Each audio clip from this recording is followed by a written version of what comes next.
Now, you probably noticed I don't feel about that war the way we were told we were supposed to feel about that war, the way we were ordered and instructed by the United States government to feel about that war.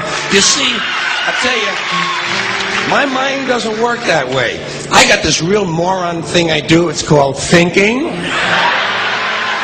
And I'm not a very good American because I like to form my own opinions. I don't just roll over when I'm told to. Sad to say, most Americans just roll over on command. Not me. I have certain rules I live by. My first rule, I don't believe anything the government tells me. Nothing. Zero. Nope.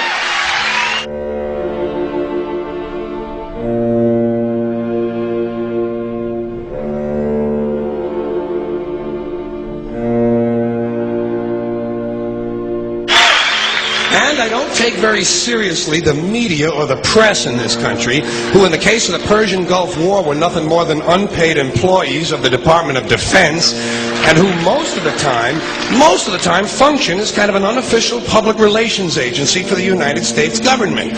So I don't listen to them. I don't really believe in my country. And I gotta tell you folks, I don't get all choked up about yellow ribbons and American flags.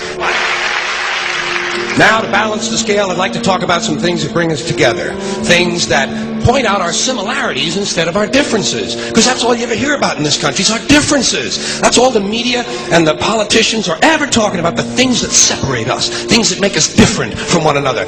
That's the way the ruling class operates in any society. They try to divide the rest of the people. They keep the lower and the middle classes fighting with each other so that they, the rich, can run off with all the fucking money. Fairly simple thing, happens to work. You know, anything different, that's what they're going to talk about. Race, religion, ethnic and national background, jobs, income, education, social status, sexuality, anything you can do, keep us fighting with each other so that they can keep going to the bank. You know how I describe the economic and social classes in this country? The upper class keeps all of the money, pays none of the taxes. The middle class pays all of the taxes, does all of the work. The poor are there just to scare the shit out of the middle class. Keep them showing up at those jobs. Politicians know that word. They use it on you. Politicians have traditionally hidden behind three things: the flag, the Bible, and children. No child left behind. No child left behind. Oh, really? Well, it wasn't long ago you were talking about giving kids a head start. Head start, left behind. Someone's losing fucking ground here. But there's a reason. There's a reason. There's a reason for this. There's a reason education sucks, and it's the same reason that it will never, ever, ever be fixed. It's never going to get any better. Don't look for it. Be happy with what you got. Because the owners of this country don't want that. I'm talking about the real owners now. The big, the wealthy, the real owners, the big wealthy business interests that control things and make all the important decisions. Forget the politicians. They're irrelevant. The politicians are put there to give you the idea that you have freedom of choice. You don't. You have no choice. You have owners. They own you. They own everything. They own all the important land. They own and control the corporations. They've long since bought and paid for the Senate, the Congress, the state houses, the city halls. They got the judges in their back pockets, and they own all the big all the big media companies. So they control just about all of the news and information you get to hear. They got you by the balls.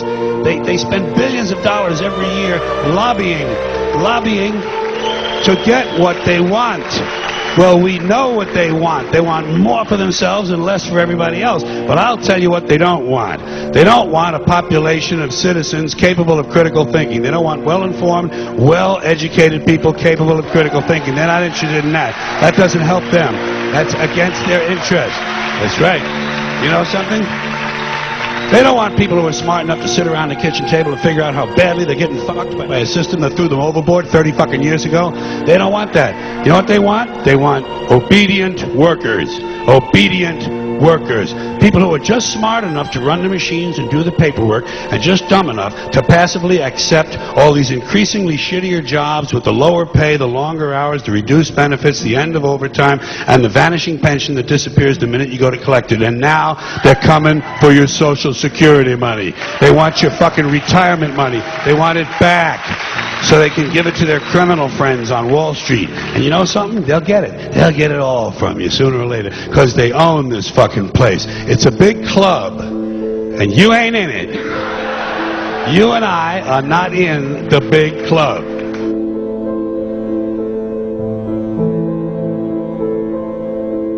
The greatest form of control is where you think you're free when you're being fundamentally manipulated and dictated to. One form of dictatorship is being in a prison cell and you can see the bars and touch it. The other one is sitting in a prison cell but you can't see the bar, you think you're free. What the human race is suffering from is mass hypnosis. We are being hypnotized by people like this.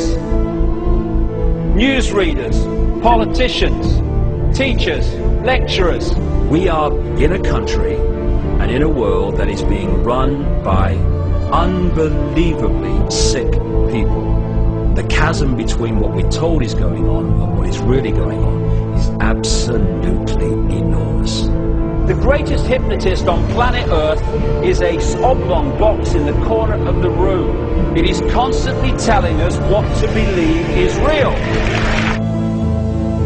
Historically, the control and manipulation of political opinion has been the Freemasons' main weapon in gaining control of countries and states.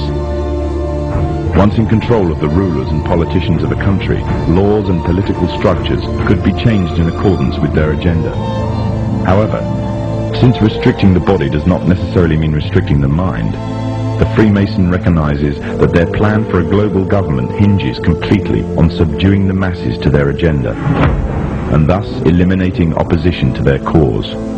And the greatest threat to their plan, posing more danger than any army or law, is the threat of a free-thinking mind. In order to eliminate this threat and to achieve their objective, the Masons have set about the boldest plan ever devised: the complete control of every aspect of human life, your life. And the weapons they are using against you are in your very homes, entertaining you and your children, and gradually indoctrinating you without you even realizing.